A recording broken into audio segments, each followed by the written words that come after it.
পেরুর উত্তরাঞ্চলীয় পিউরা এলাকায় তীব্র হয়ে উঠেছে কৃষকদের আন্দোলন। কৃষি খাতের জন্য জরুরি পদক্ষেপ এবং ফসলের ন্যায্য মূল্যের দাবিতে সোমবার নর্দার্ন প্যান আমেরিকান হাইওয়ের বেশ কয়েকটি অংশ অবরোধ করেছেন স্থানীয় ধান চাষিরা।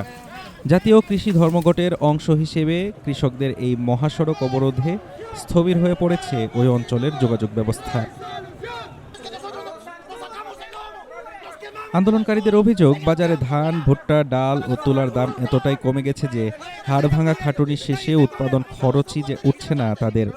অন্যদিকে পাল্লা দিয়ে বাড়ছে সারের দাম। স্থানীয় কৃষক জানান, আমরা এখানে ধান, ভুট্টা, ডাল, তুলাসহ আমাদের উৎপাদিত ফসলের ন্যায্য মূল্যের দাবিতে জড়ো হয়েছি। ফসলের দাম এতই কমে গেছে যে আমাদের বিনিয়োগ করা টাকাই উঠে আসছে না। কৃষক নেতারা বলছেন, বর্তমানে প্রতি বস্তা ধান মাত্র 50 সোলে বিক্রি করতে বাধ্য হচ্ছেন তারা, অথচ এক বস্তা সারের পেছনেই খরচ হচ্ছে প্রায় 130 সোল। এই বিশাল লোকসান মেটাতে চালকল মালিকদের সিন্ডিকেট ভাঙতে সরকারের সরাসরি হস্তক্ষেপ চান তারা। একজন কৃষক নেতা জানান, আমরা সরকারকে পরিস্থিতি অনুধাবন করে দ্রুত ব্যবস্থা নেওয়ার অনুরোধ জানাচ্ছি।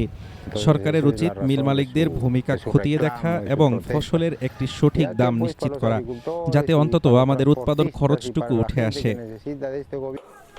এই অবরোধের কারণে পিউরা কাতাকাউস রুটের এল ত্রেবোল, তাম্বো গ্রান্দেস সহ গুরুত্বপূর্ণ লা মানুয়েলা ব্রিজে যান চলাচল পুরোপুরি বন্ধ হয়ে গেছে।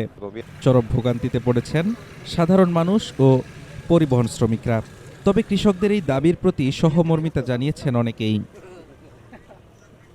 দেশের কৃষি উন্নয়ন মন্ত্রণালয়ের কাছে সুনির্দিষ্ট ও কার্যকর কোনো আশ্বাস না পাওয়া পর্যন্ত এই রাজপথ অবরোধ এবং ধর্মঘট চালিয়ে যাওয়ার ঘোষণা দিয়েছেন কৃষক নেতারা। Desk report, Dhaka today.